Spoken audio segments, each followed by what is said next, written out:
साम्राज्य न्यूज, सामान्यांचा असामान्य आवाज। शहीद दिनानिमित्त कामटे विचार मंच तर्फे विनम्र अभिवादन।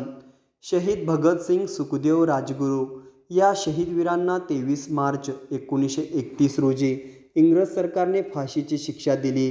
या शहीदवीराचे स्मरण सोलापूरकरांना व्हावे या उद्देशाने 22 सोलापूर येथे भगतसिंग यांच्या प्रतिमेस सामाजिक कार्यकर्ते राजू हौशेट्टी आणि राजस्थानी विकास मंच सोलापूराध्यक्ष माणिकचंद डागा व उपाध्यक्ष अशोक गौड यांच्या हस्ते पुष्पहार अर्पण करून अभिवादन करण्यात आले।